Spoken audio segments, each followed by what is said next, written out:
CM को? देखिए, सरकार सुरक्षा दे नहीं पा रही है और सत्ता पक्ष से जुड़े हुए बजरंग दल के लोग मेरा रास्ता रोके थे बिना कोई कारण के।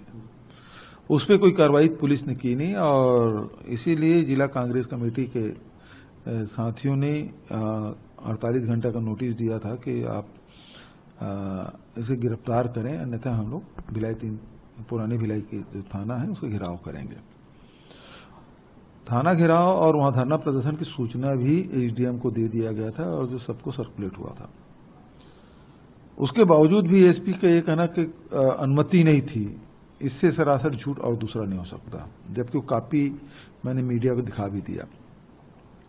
दूसरी बात यह है कि बिना दंडाधिकारी के आदेश के वहां शांतिपूर्वक प्रदर्शन कर रहे कार्यकर्ताओं की बेदम पिटाई की गई, बेरहमीज पिटाई की गई।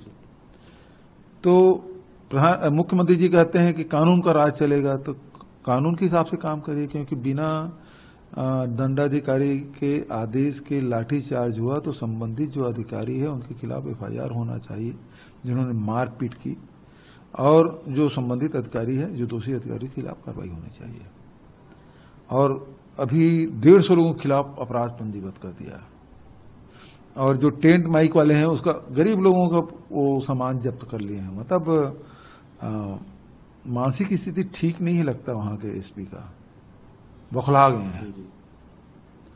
क्योंकि जो लगातार जो मामले उठ रहे हैं, खासकर जो स्कूल में जो छोटे बच्चे के साथ जो अनाचार हुआ, उस मामले को वो दबा रहे हैं, जबकि पालक लोग आंदोलन किए थे, पूरी बात हुई थी, सब लोग जानते हैं, लेकिन धमकी चमकी दे के वो सब रुकवा दिए हैं। तो उसी बात को बोला हूं तो वो खुन्नस खाए हुए हैं, और कार्यकर्ताओं के साथ जो मारपीट कर रहे हैं ये गुंडा राज है। मुख्यमंत्री से को यही याद दिलाना चाहूंगा कि आपने ही कहा कानून के हिसाब से काम होगा, तो जब दंडाधिकारी का आदेश ही नहीं है तो लाठीचार्ज कैसे हुआ?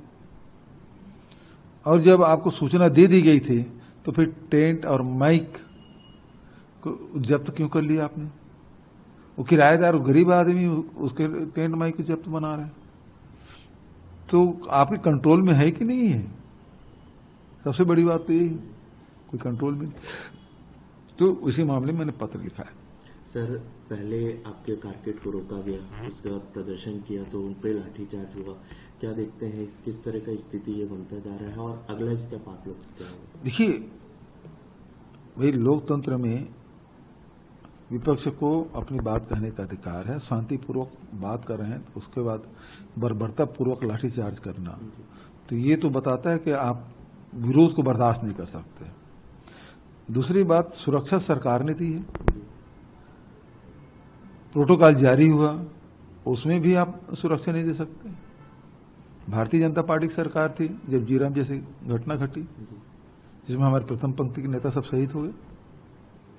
अब मेरे गाड़ी भी रोक रहे हैं आप, वो भी राष्ट्रीय राजमार्ग में घर से 100 मीटर की दूरी पे। वो आपके दल के लोग अब कहते हैं कि आतंकवादी हमला हुआ है। मतलब वो जो ऐसा लगता है कि उनकी भी मानसिक स्थिति ठीक नहीं थी। मुझे बोला कि मैं क्यों रोक रहे हो भाई?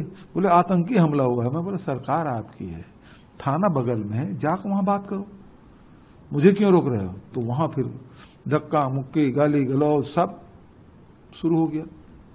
मेरे सुरक्षा अधिकारी के साथ धक्का मुक्की, गाली गलौज। तो इस प्रकार से मतलब बौरा गए हैं लगता है सत्ता पक्ष के लोग।